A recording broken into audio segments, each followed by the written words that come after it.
Finding bliss with money? What? Welcome to the Joyous Expansion Podcast. I'm your host, Dupree, scouring the globe to bring you stories of courage, passion, and resilience. If I could sum up this podcast into one word, I would use empathy. Now let's get inspired. Welcome to the Joyous Expansion Podcast. I am your host, Dupree, your Joyous Expansion life coach, champion of authentic joy, here to talk to you about life, liberty, and the pursuit of everything awesome. Yes, my friends, if you are one of the people who are listening to this every week, I apologize for being late. Life has gotten really busy for me. Plus, I am kind of coming towards the end of my interviews. After this, I have about 4 left. And so it's only like 4 more weeks of content. So slowing down doesn't feel so bad. But things will pick up. I'm going to try a free website to see if I can get more interviews that way. Or maybe I'll just have a couple of podcasts where I do nothing but talk about myself and my life and things of that nature, talk about my book, whatevs. My goal is to get 50 of these things out before I decide to maybe hang it up if it's not working out. I don't know. But I am going to follow through because that's what I am working on, as I told you from the beginning. That's why I'm doing this podcast, is to work on my ability to follow through. And sometimes in life, things don't go the way I want them to, and not getting any guests, probably partly because my schedule is just super busy now. Tuesdays and Thursday evenings are gone due to Toastmasters. Thursday is my regular club, and Tuesday is the club I am starting, the Light Worker Toastmasters. In fact, tomorrow is Tuesday, and which is today or whenever this comes out. I don't know if I'm going to put this out on Tuesday or probably just release it when it's out, because it doesn't matter. I worry too much about things that don't matter. I mean, seriously. If nobody is waiting on their bated breath to listen to this, why does it matter when I turn them out? Now, I wish I didn't release 3 at once, because that did me no good, other than make it so I have less weeks of content. I would have 2 more weeks to try to fill out some interviews, and I'd be feeling a little bit better about this. One thing that's funny, or fun, I got this sweet-ass domination deck that I got from Kickstarter. It came in the mail today. It's by Rage Create. And let's pull a card and see what comes up. It's a fun thing. It's pretty fun. I enjoy it. I bought it because it makes me laugh. It's, some people take spirituality too seriously. It leads to what I like to call spiritual bypassing, where you use spirituality to make your thoughts, your negative thoughts, try to go away instead of dealing with them. Or worse, deal with other people. For instance, I said something about something. I forgot what it was.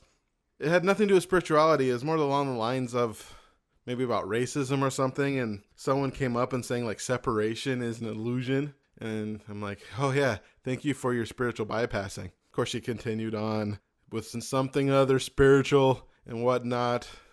Or sorry, I was something along the line of sorry, I was so offended, but she is at peace. And my response, of course, was she was delusion in human form. There's no more annoying egos than the spiritual ego. Spirituality is not something to throw into somebody's face. That's why the Gnostics aren't around anymore. They used to walk around telling people, do you know God? But not in the way that you know God. Do you know the God within you? And just try to shove it in people's face all the time. And that's freaking annoying. That's not what spirituality is for. And spirituality is also not to feel superior to another person. That's just another form of ego. Spirituality helps you, when you do it correctly, in my humble opinion, or at least for me, is personal development is a personal thing. Spirituality is a personal thing. And it's not supposed to make it so you take yourself out of the world, because we're part of the world. We are part of this planet. Even if we are spiritual beings from beyond the stars, or spiritual beings having a human experience, that human experience is part of the planet. That spirituality is still part of the planet. Everything's part of something. We're all one big whole. And to deny the negative is to deny everything. And to try to get somebody to deny their negative feelings. And what do we get? I exercise and expand my happiness muscle to beastly levels every day.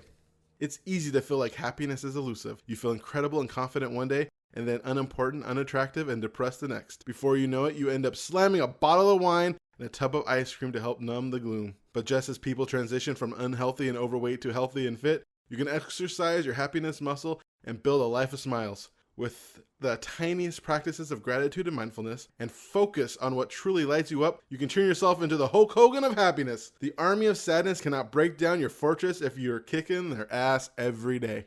How fun is that? Rage Create. I'm going to have to read those every morning for a while until I get bored and buy the next deck, which I believe is Patch Tarot from Spirit Science. I have my dragon deck up there.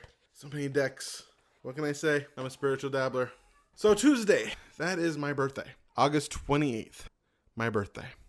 I know they tell you not to tell people your birthday because that allows them to more easily steal your identity. But I'll tell you this, my friends, if they really wanted it, they got it. If they really want your identity, there's really nothing you can do. Well, I guess there's a lot of things you can do, but it's expensive and time consuming. I'm going to be 40. 40 years old. The big 40. Yes, I remember when 1999 and we were going to party like it seems so far away, and 2000 was going to be the end of the world, or 2012 was then going to be the end of the world. I don't even know when the next end of the world. I think there's 2030 is when that comet gets close enough to hit the Earth, if we don't destroy it already through climate change. Yes, I believe in climate change. But we'll see. But 40, that is such a big number for me. See, when I turned 30, I was just starting this. I was 26 is when I decided to change my life. I was 26 years old, and I saw my life, and I was closer to 30 than I was 20. And I just had to change. I did not like where my life was. I was afraid all the time, consciously anxious. I didn't recognize, like my stomach was constantly tight. I remember the first time I tried to breathe through my stomach, and it was crazy. I could just feel my muscles just tightening. But that's how I was all the time, constantly thinking that people don't like me, constantly thinking that at any moment I'm going to lose my friends, constantly wondering if I'm going to lose my family, constantly knowing that even if I ever had a girlfriend, there's no chance in heck she'd want to stay with me. I was so alone. So when I turned 30, I was really early in my personal development to the point where I was happier than I ever been before. I was able to invite friends and family together and have a wonderful party. And this year I'm doing nothing. Well, I did a little. I told people it was my birthday and they come out, and a few people who come celebrate. Generally the people who came to that, none of my friends and family showed up, which is fine because I gave like 12-hour notice. But it doesn't matter to me because I don't need to be celebrated in that way. I'm celebrated a lot, almost every day. And plus, tomorrow is my Toastmaster Club, and there'll be a little celebration for me at the new Toastmaster Club that I'm trying to create. That should be fun. I'm going to speak, not possibly, on what it means for me to 240. Like I was saying before, if you've been listening to previous weeks, 40 was not, I was freaking out. I mean, I was looking at my life and noticing what wasn't going right, that I'm still alone, that I'm not in an amazing relationship, and I think I'm a pretty cool guy, and it can make someone happy. But I'm still a slob. I mean, look around this place. I have a friend coming over on Friday, and I think to myself, luckily I have enough time to clean maybe for Monday. And I also, do I have enough energy to clean as well? Because I'm so fat and so out of shape. I feel like if you look at my life from the outside, I just look like a loser. I mean, I drive a Hyundai hatchback that doesn't even have automatic locks. I live paycheck to the paycheck. In fact, one of the most exciting things about my next paycheck is I'm not going to go into the negative when I pay my rent. I think I've done that like twice in the last 3 years, ever since I got no penalties for overdrawing my account, other than just a line of credit. Yeah. So that was really building me up, or not building me. I was really putting myself down, thinking about all the things that I've not handled yet. I mean, I got joy down. I got ability to talk to people, ability to speak in front of crowds, all these amazing things.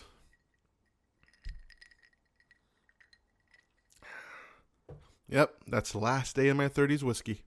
And a lot of things I'm very proud of. But then there's the simple things. Like, I'm not successful feeling at all as a life coach, public speaker, and all that jazz. I'm starting this podcast, and it feels like nobody's listening. And that was frustrating, and just felt like nothing I do works. Even though it looks like this Toastmaster Club's going to take off, so that's going to feel good. But just looking at everything, it was starting to really bother me. But then I remembered the promise I made almost 2 years ago, this November 7th, I believe, when Trump was elected, as that was a very low moment in my life. But not just because Trump got elected and I've started to fear for the world because he's a terrible human being who is a charlatan and did a great job of playing into people's fears to become elected and now is taking advantage of those people. I mostly feel sorry for his supporters at this point. I don't realize how little he really cares about them. Not only because of that, but that was depressing. Not like I was the biggest Hillary fan. She seemed better than Trump, but so would a stick of butter. Stick of butter 2020. That Friday before the election, I was fired from my job. The second job that year, I was fired. And I was looking at my life and wondering, what am I going to do?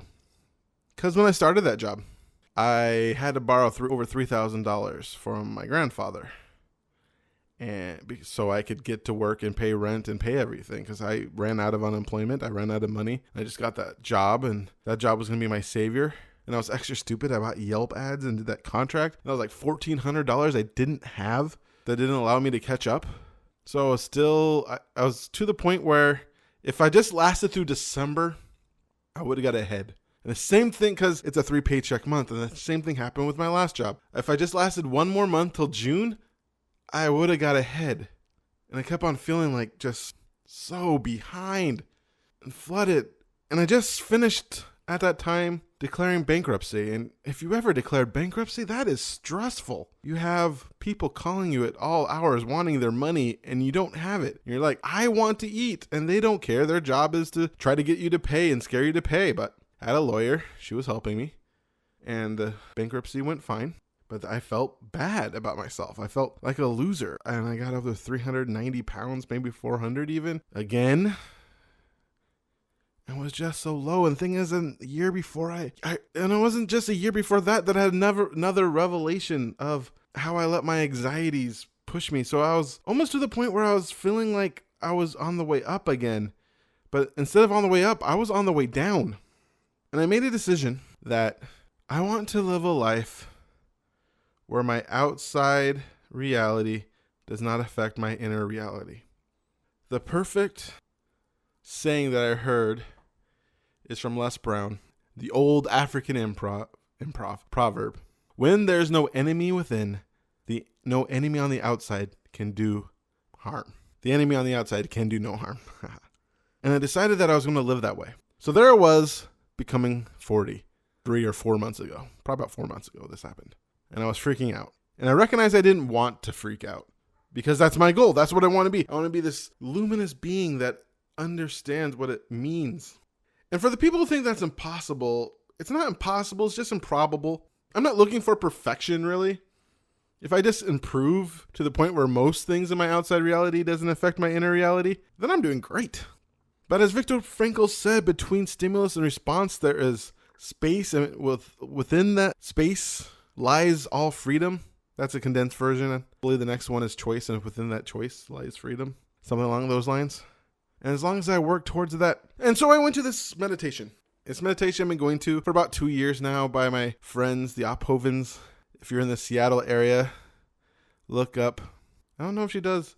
Liz Ophoven at Yoga Smith Studios. They do it every, I believe, third Friday at 7 p.m. Hopefully start up again in September. They're taking the summer off. But I've come to rely on these meditations. They're cacao ceremonies using sacred cacao. And the idea behind it is chocolate is a heart opener. It increases blood flow while at the same time lowering your blood pressure, because it actually dilates your arteries, your blood vessels. That's the word I'm looking for. And it also increases blood flow. And you feel really good. And then you do a sound bath with these crystal healing bowls. And I've just had just wonderful experiences. I love group meditations. For some reason, just put me in a group of people meditating, and that's where I have my best ideas. So I was in this meditation, and I had one intention. How do I make my 40th birthday not bother me so much? And during the meditation, something came to me. And it was really the same thing has been coming to me over and over and over again ever since I've made this pledge. And I'll never say it's easy. And that pledge is to live from heart and to truly live from my heart. So I was talking about last week, falling in love with life, but just loving the situation as is. Because anytime you want something to be different and you're trying to force it to be different, that is when you suffer. That is when I suffer. That is when I do what I do best, which is look away from the situation. And every time in my life when I look away and not deal with the situation, it has never helped me. In fact, I just ran into this again with PAX tickets. I just assumed that they would coming here, and I was wondering why they weren't here. And then I learned today they got returned back to sender. If I dealt with that when it happened on the 18th, which is like a week ago, I wouldn't be so uncertain today. Same thing happens with my car. I keep on not taking it in, worried that I can't pay for the extra work that's needs to be done. But the work still needs to be done. It just makes it so I had to buy new tires because I didn't get my wheels aligned and the treads start coming off, and that's freaking dangerous. That's $200 and something I should not had to spend. And I only had to spend it because I looked away and not dealt with the problem. I didn't look at my car through heart. I didn't look at those PAX tickets through heart. I just put them away, thinking they would get here, thinking everything will work out, but not looking through heart and just monitoring. It's not that big a deal. I mean, I had the credit at the place. I just didn't want to deal with my brakes, which of course needed to be changed. But if I waited longer, the rotors would be bad and that would be more expensive. See what I mean? Escaping has never helped me. And there's nowhere I escape more than with money. Which does bring me to my guest, Briana Cavanaugh. I should really ask these people how to pronounce their names. Briana Cavanaugh is a money coach, and I can be honest with myself. There's practically no place where I close my heart more than dealing with my money. So, talking to her this week is kind of kismet. Briana Cavanaugh is a financial bliss mentor. She loves helping people really get money and finance and feel powerful about making money on purpose. She helps people understand money and what it is and what it isn't, and how they can transform their relationship from being in debt, anxious, overwhelmed, to one of ease, confidence, and bliss. Her money journey has been about going from a tech professional to welfare mom to six-figure entrepreneur. She's had an accounting practice since 2006 and is certified in QuickBooks Online and Profit First at the highest levels. She's helped holistic practitioners, artists, and creative types in financial feast or famine so that they can focus on living, bringing their passions into the world. Hey, Briana, welcome to my podcast. Hey, Brett, how's it going? It's going absolutely amazing because you're here. Aw, you're so sweet. So it says here that you are a financial bliss mentor. Can you tell me a little about that? It's true. It probably does say that because that's what I do. I chose that title, right? I'm one of those people who self-titled myself. And I chose that title with the intention that I would use my joy and my love and my playfulness, both in the world and about money, to help mentor other people to have a more joyful relationship with money. That was my intention. And it turns out that is actually a lot of what I do, though it has become dramatically more complicated than that. What I do is I actually run multi-company business. So I run a bookkeeping firm called Bliss Your Bookkeeping, and where we do the bookkeeping for small businesses, mostly businesses under about 6 million gross receipts. And I also run a consultancy called Bliss Your Money, where I do financial consulting, financial coaching, really, like helping people walk through the emotional side as well as the practical side of their relationship with money. Mostly business owners and primarily women, though these days I work with people all over the gender spectrum, but a lot of my clients are still primarily women. Cool. How did you get started in working with people with their money? That is a great and terrible question. The answer is that I used to work in tech, which is a far cry from running an accounting firm.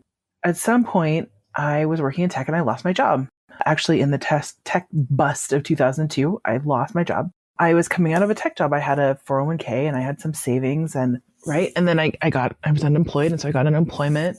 I thought it would all be fine because I had a good paying tech job. So, I applied for lots of jobs, and while I was applying for lots of jobs, and I mean like thousands of jobs in a year, I was on every job site available. I talked to recruiters. I went and did temp work. I did everything I could imagine. And I just couldn't find a job. After a couple of years of this, I'd spent everything that I had. started with my unemployment because that's the right way to do that. And then, my savings and then my 401k, such as it was.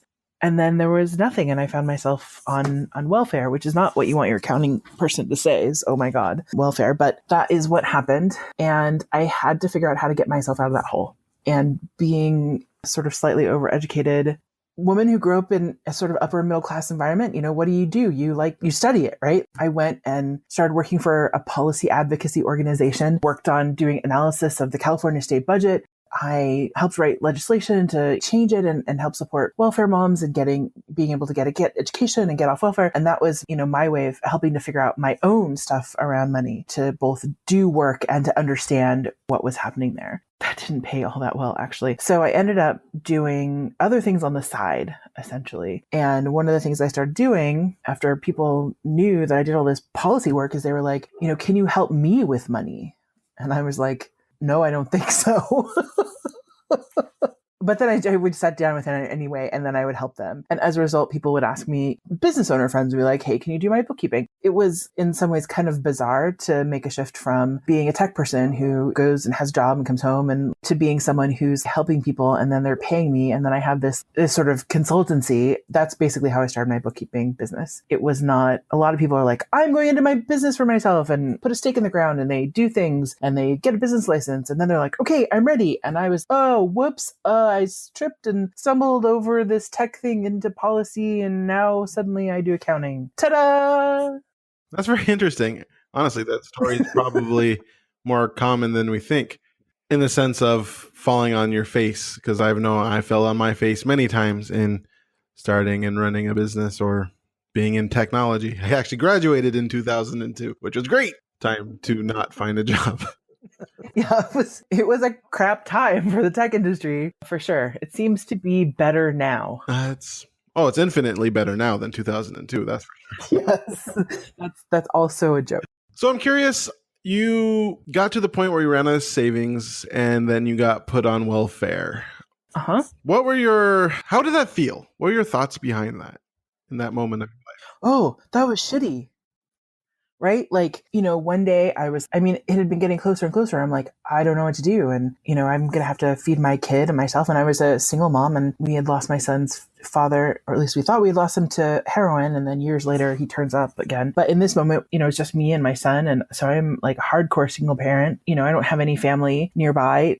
I basically had to figure it out. And there was this moment where one morning, it's like I've been toughing it out and being like, okay, well, we'll buy less things and cut the budget and cut the budget and cut the budget. And eventually, like, there's nothing to cut, right? Like, you get to a point where you're like, okay, this is it, right? And so I woke up one morning and I was like, okay, we are actually out of food. How am I going to feed my son today? Which is, as a parent, it's terrifying.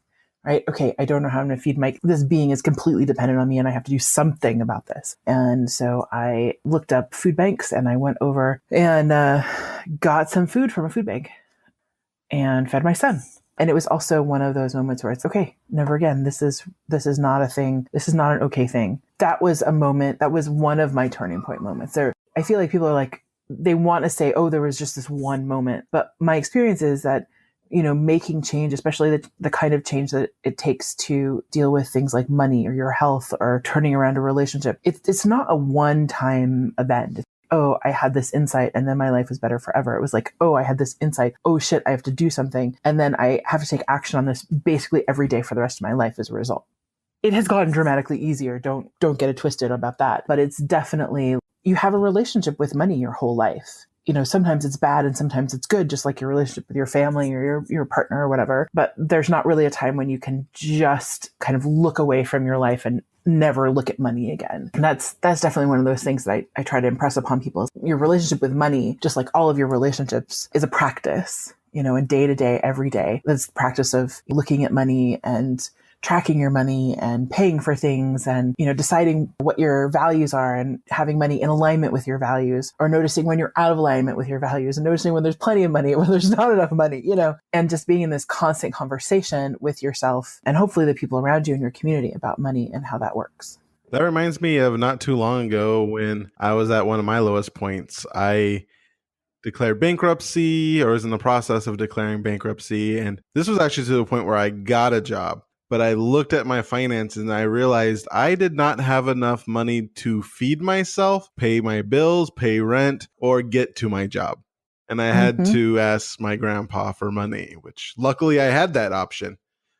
And even though that was the Right. last option I ever wanted to do, and I just remember calling my dad and practically just probably couldn't hear me. I don't know how much he could hear me freak out on my end. That was just one of those moments. It's just something about those moments that bring this clarity. Mm-hmm. They bring things into sharp focus. That's right. And that's what your moment was like a little bit. Yeah, one of them for sure was definitely that. And I think there have been certainly other moments, but one of the big turning point moments is definitely there. And then there are other moments, things like sitting in the welfare office and looking around and being like, okay, nobody here looks like me. It doesn't, and I'm like, okay, so what's happening? Why am I here? How did I get here? And just noticing that, people from who are on welfare are in all kinds of different ways, right? Being able to dissolve my judgments, but also, again, sort of doubling down on, okay, this needs to be different for me. I do not want to spend all of my days sitting in the welfare office. I don't want to spend my time, having to fill out all this paperwork. It's so much work, actually, to be poor. The endless amounts of paperwork and the worry. And that is not to say that everybody has a way out either. This is one of the, I think, nuances of the conversation around money. There's in some ways an assumption that if we just work hard enough, things will change. I think if you can get to the point where you're, doing things like listening to podcasts about money and studying it, and then you have the choice and the ability to make the kinds of changes that generally I help people with and talk about. But I do think, and I think this is important, is to acknowledge that there's a level of oppression. I think it has to do with a lot of things, class and race and oppression, where some people don't get to the place where they can even ask those questions. And while I think there's a lot of judgment that's like, if you don't do this, it's, blah, blah, blah, it's your fault, all this victim blaming stuff. I actually don't believe that. I think that some of us have enough privilege to be able to be in this conversation. And that gives us like an obligation and a responsibility to educate ourselves, but also to take action, to change, to work on the systems of oppression and to educate other people. And more than that, to love people up so that we can be together in community making change. Yeah, that's a very great message that I agree with 100%. So you get to this point where you're on welfare, you decide to make this change, and you keep on pushing forward, and you learn a bunch of things about money, you start making policies, and then all of a sudden people started to ask you to help them. How was that? Awkward. Yeah, it's okay to laugh. I feel like I say something funny and then there's silence. It was totally awkward. I feel like I can really clearly say right now, I am an expert on accounting and bookkeeping, and I'm even an expert on how to run a business, right? These are things I've been doing for a long time. I know how to do them. But in the moment where I'm starting up and I'm talking to people about, oh, I'm doing this work and I'm so excited about it. And then their response to that is, oh, could you help me? And I was like, wait, what did you say? What? Why? I'm confused, because it didn't start out being my intention to change the lives of the people around me, right? My intention was just to make sure I could feed my son and get out of poverty myself. So yeah, my experience was, it's hella awkward. So do you feel yourself as a natural entrepreneur, or this is just something that you had to grow into? A natural born woman. I'm a natural entrepreneur. I think that my personality is really well suited to entrepreneurship now that I know about it. I think if these things hadn't have happened, I would have gone along for a long time, having a job for a couple of years, not really liking it, wondering what was wrong with me, getting a new job or getting fired, getting a new job, being excited about that, working really hard, trying to figure it out, it not really working, leaving it, getting fired, going to another job for a couple of years, because there's nothing wrong with me, right? In fact, I'm super brilliant, but I definitely have the entrepreneurial style. Like, I'm really great at kicking things off and getting them started and getting people excited about them. I'm really crap at finishing projects. But with a staff, we do great at finishing projects. But be by myself, I have an endless number of, half-done things lying in shambles around me. Recently, I was watching an episode of Queer Eye, the new Queer Eye, which I love. And there was one of the early episodes is this guy who's an entrepreneur. And you look at his house, and Mike's house is way cleaner than his house, but he identifies all these half-done projects. I'm like, oh my God, that is my business. because it's really easy for me to start things as an entrepreneur, and it's not super easy to complete things because my energy goes towards creating momentum and loving people up and creating, innovative spaces and appreciating people. And, that's who I am, and wrapping up all the final details. I can tell people what the details are, but it's really works better for me if other people are the detail people. Unfortunately, there are a lot of people who are really good at that. And so I hire those people to do those things. Tell me the story of the first time you actually hired somebody. Was there anxieties about that? Oh, the first time I hired someone. So let's see, I want to say that was 5 years ago, 6 years ago. And I hired another bookkeeper to help me. I must have been like 5 years ago. So, and this turned out to be not that long before my mom died. Spoilers, this is not a good story. Does not have happy ending. I guess it kind of does, but like, this is not the easiest story ever. Where I hire someone, and my company, I intended to create a company where people can work remotely rather than being side by side with me, so that we can all have some amount of entrepreneurial freedom, which is my preference, to be able to be location independent and, time flexible and all these things that people want from entrepreneurship. But I actually built a business that does that. This guy was kind of working on his own. He wasn't exactly getting all this stuff done. It just wasn't super great. And at some point, my mom went into what we later discovered was her death spiral. And I wasn't able to be as attentive as I wanted to either. And so I found myself in this position where I didn't really know how to manage just one person on my own. And in retrospect, there's so much that I've learned about hiring and who to hire and when to hire and how much to pay them and how much capital you need in order to hire someone, and the projections and the budgeting and allocating staff hours and all these things that in that moment I was I don't know, shrug about very many things. I don't think I was as anxious about hiring him as I was about my next like 3 or 4 hires, right? Because when one of them went awry, I was,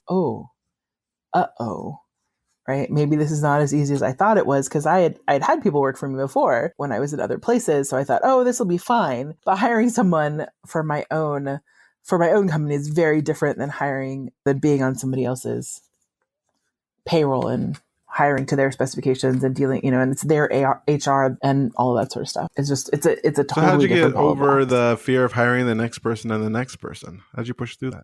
I think the short version is I took a breath and I pushed through. The consequences, there are consequences of my anxiety, which were I delayed, I waited, I hemmed and hawed about it. I wasn't sure how to do it. I think for me, the question really is what happened? Like, how did I get over it is like a series, again, it's one of these like series of making ever more interesting mistakes. It's basically how I think of it. So I hired the next person, and I did a little more looking before I hired them. And I had a little bit of a job description when I hired them, rather than just being like, oh yes, bookkeeper, please. And having that be the job description. And then I think fast forward, I just hired a new assistant who does admin and who assists me and basically runs around and does all the things that I want them to do, which includes everything from like marketing to kind of customer service. I've learned to do things like give them certain kinds of tests and review their resumes in a certain way and, make sure that I've budgeted a certain amount. But I think on some level you're asking me like, what was my emotional process? I was anxious. What did I do? The difficult thing is I delayed, but how I got over it was just to take action, was just to like basically dust myself off, use my resilience practice, do it again and do it again and do it again and ask people for help and read books and mess it up and do it again. And I'm not sure that there is any other way if you're going to do it yourself. You can hire consultants, but really as entrepreneurs, it's like we have our whole milieu is all about the thing that other people would say, fail faster. And there is some truth to that. But I think, just being an entrepreneur, I think at least to a fairly large degree, you have to be someone who's willing to take risks and keep taking risks. Otherwise you're going to fail. And I don't mean fail like you're going to make mistakes, because that will be true. What you will do is you just won't get any traction if you're not willing to risk and fail, because the things that are really going to move the needle in your business are things that are going to be uncomfortable. That's really awesome. I love the way you talk about the fact that you have, shared with us that you failed a bunch. That's really cool. Yeah. Thanks. I think, I mean, I also think I have pretty good modeling, right? When I listen to the biographies and especially the autobiographies of other leaders, I hear a lot of that. And I feel very lucky that, when I was first in college, the guy who was the head of piece of the college was like, okay, your job is basically to try things and fail at them over and over and over while you're here. And I was like, that's so terrible. But it turns out to be like approximately 1,000% true. And trying things is really the key to figuring out if they're going to work more than anything else, like more than reading about them, studying them, getting consultants. The thing that's going to help you figure out if it's going to work or not is that you're going to try it. yeah, that's awesome. I really like that. Much better than when Yoda, do or do not, there is no try. Because of course there's try. I mean, I feel like there's constantly, I think that the thing that quote actually refers to is a different idea, which is the idea of commitment. If you've ever done improv and the idea of the yes and game, or somebody gives you a line and you just would be like, yes and blah, blah, blah, right? Which is if you've ever seen Whose Line Is It Anyway, their whole shtick is about that. It's like, all right, you're pretending that you're my daughter. That's super awkward, but fun. Hey, let's go, and you can't really back out, right? And I think that quote is really referring to, are you going to commit? Like, if this is this important enough that you're going to be all in? And I think you can really try something and be all in and still fail and learn something from it. Just because you fail at it doesn't mean you weren't committed to it, and doesn't mean you can't get something valuable from it. Oh yeah, that makes a lot of sense. And one area people fail constantly with is money. That is so true. So how do you help people get over their fear of failures and success when it comes to money, increase their financial bliss?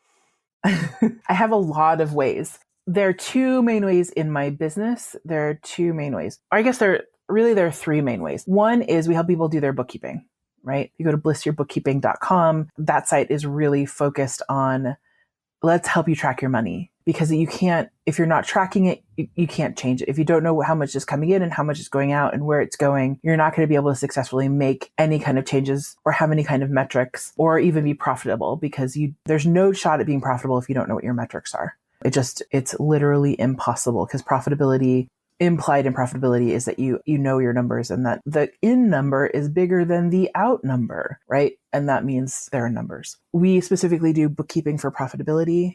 We help people get profitable and set those metrics and do that work. So that's one side. The other side is the business I've been running for a long time called Bliss Your Money, which you can find at blissyourmoney.com. That is all about mindset. I teach classes, our most popular, which is called Financial Clarity Now. And it's really about helping you get financial clarity, forming great financial habits, being in a community of people who are also forming great financial habits, because support is a key critical piece of being able to make change, is having support and accountability. Getting information in the class, getting support, getting accountability, so that you can stabilize your nervous system and your habits and make change. And then the third way is I do financial coaching. And if you want to meet me directly, you could reach me through either of those websites. blissyourbookkeeping.com is probably the best one right now. And you could email us. And really what I do is I walk individual, usually C-suite entrepreneurs, so principals, heads of companies, or solopreneurs, through a process that helps them get clear about their money, get clear about their values, get clear about their metrics, put metrics in place, look at the mindset, overcome the mindset in a one-on-one way.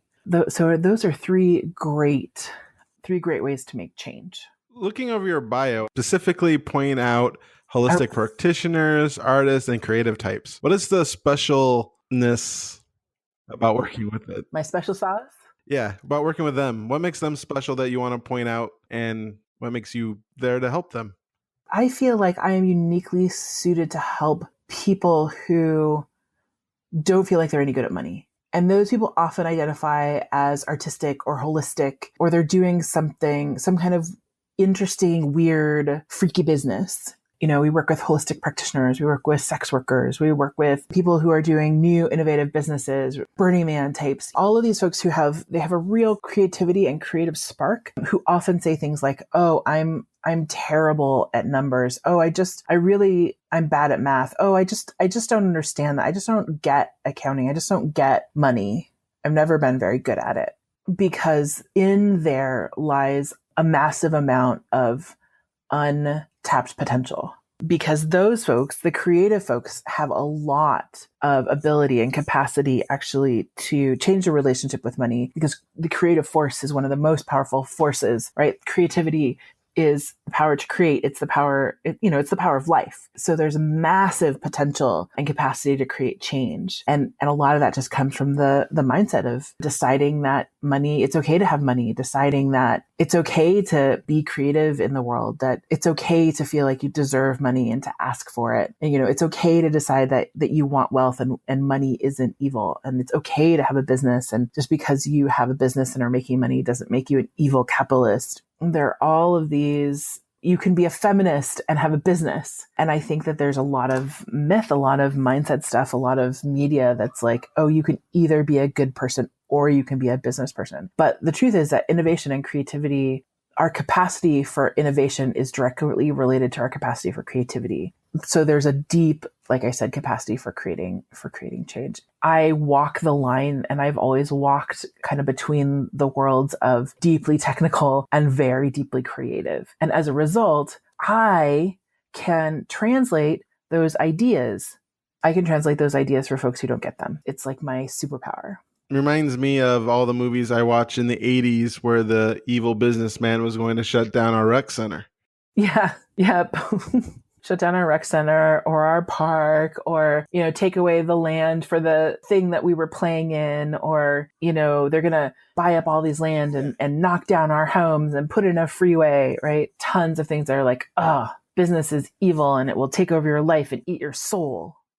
Yeah, it's awesome that you can help us creative, non-money types with getting to the point where money can be our friends and not be the root of all evil. Yeah. The other day, my sweetheart, I was getting into bed with my sweetheart, and I said, oh, hey, could you move your knee?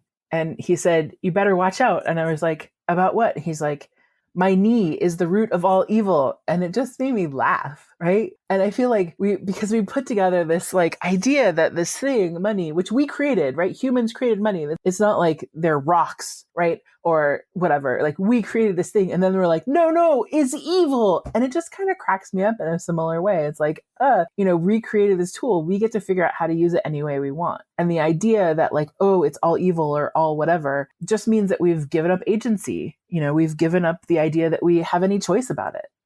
First of all, it's crap. Like, it's just not true. We created this thing. We have agency to make it different. Wow. Well, thank you so much for being part of my podcast. You're welcome. One thing I do love to ask everybody to do is to give a 1 minute of motivation, a final word where you can condense your one thing you really want people to take home and condense it into a minute. Okay.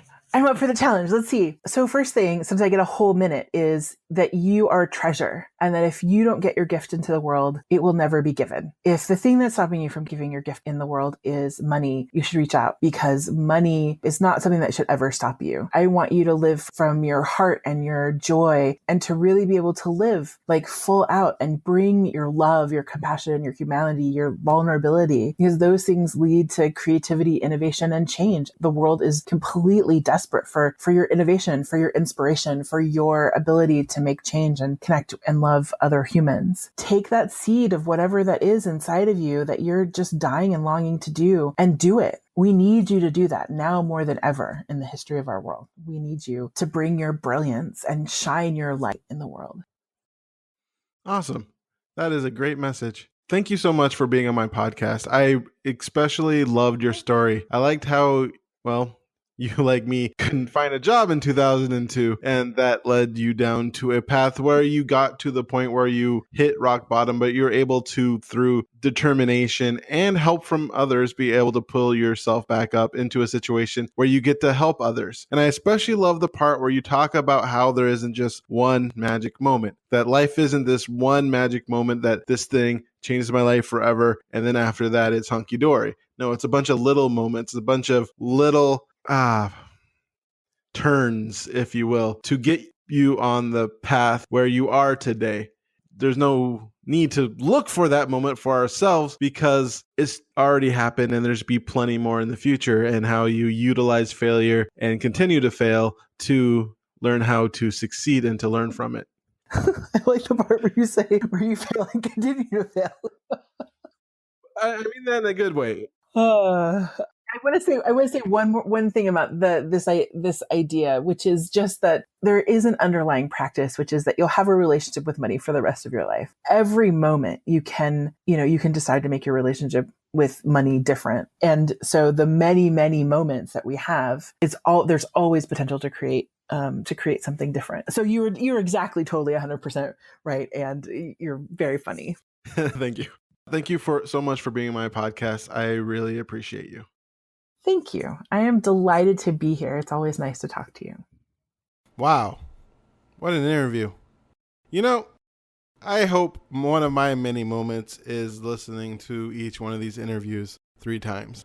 Because again, I listen to these 3 times. I listen to them when we do them. I listen to them when I edit them. And then I listen to them once again to both verify that things are good and also to make sure I have something to say during this part. Kind of want to apologize because my first part was so long before I got to Briana's interview. And I really loved her story.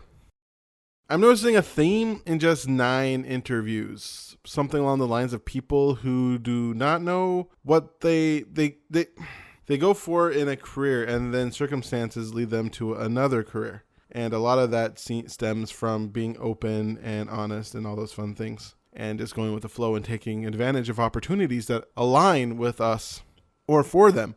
Kind of reminds me of the law of attraction, how they say, especially Mike Dooley, the brother of Andy Dooley, the vibration activation guy. His brother was in The Secret and Infinite Possibilities. But he says over and over again, don't deal with the accursed hows. Because when you put the devil into the details of how exactly you're going to get to where you want, you shut yourself off to opportunities that may align with your desires and your dreams. That going for your dreams is great, being focused and going forward and just being awesome and loving life and just saying, yeah. At the same time, if you're over-focused on your dream, you will shut yourself out to other opportunities. If Briana only said to herself that I am in software, I'll only do software. Software is all I can do. And then only looking for jobs that allowed her to do software, not even opening herself up to other opportunities, or just viewing that opportunity as a puzzle piece. And that's the only piece that will fit in her puzzle in life. And thinking to herself, I'm only do this now until I get back into software, and then pushing to get back into software once. And not really telling anybody when someone asks that I don't do that. I'm in software. I'm just doing this to pay the bills at this point, but then I'm going to go back to software. If she only put herself into that hole, pigeonhole herself into that way, she would never be the 6-figure entrepreneur she is today and succeeding like an awesome person who's doing awesome. Couldn't think of something better than that right there. But that's still pretty good. Who doesn't want to be an awesome person doing awesome? I know I do. Pop for doing awesome. So yeah, I really like that part of her story about how she worked hard, failed, and then ended up succeeding by just continuing on her path. And when people asked for help, and she saw an opportunity and turned it into a business, and now she's thriving, and that's awesome. I just love stories like that. Stories that show there's not one way to success. It's not a formula. People want to make a formula, but the reality is, well, yeah, there's some formula. Be open to opportunities, continue to push forward, always learn, always strive to get better, and then you'll increase your chances of making it or finding something that you love doing and helping people. And I think service is important. One thing I thought came off in Briana's interview that I always think is important is her desire to serve and help others, and especially helping people who, well, need it. Because I can tell you, a lot of the intuitives and spiritual people out there aren't exactly the best with money. So I'm sure she probably had to get creative in how they could pay her sometimes. Well, I don't know. I don't want to put that on her if she's never done that. But that's an interesting crowd to go for. Because they're not always the richest. I mean, if she was going for investment bankers and people like that especially. But I don't know. I didn't really go into that much of her business. But at the same time, it's just her heart for serving. And that's my actual point. So if you want to get in touch with Briana and be a part of her mission, which her personal mission is to end financial strife in the world, starting with the United States. She has a vision of financial peace and social change that flows from that. And her work is based deeply in loving herself, yourself and having compassion for yourself first, then doing right by yourself, your partner, your family, community, and the world. She works to end entrepreneurial isolation and is committed to helping people get their money out of their way so they can live their passions and make the world a better place. So if that sounds like a person you would like to work with, she has a website, www.blissyourmoney.com, and check her out. She has a lot of resources there for you to check out, and even a free gift, the 77 money leaks and how to stop them right now. If you have leaky money, you know where to go. Thank you again for listening to the Joyous Expansion Podcast. I am your host, Brett Dupree. That's Brett Dupree, the champion of authentic joy, catalyst of transformation, here to thank you once again. If you have any questions or you have any comments, just email me at brettdupree.com. Brett Dupree at joyousexpansion.com. That's BRE 2 T's, DUPRE 2 E's at joyousexpansion.com. You can also check me out at joyousexpansion.com.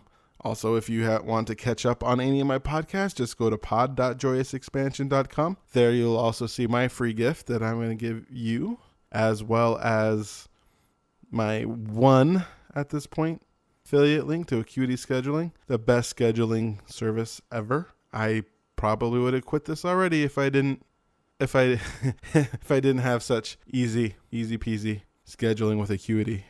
It's freaking simple. I love it.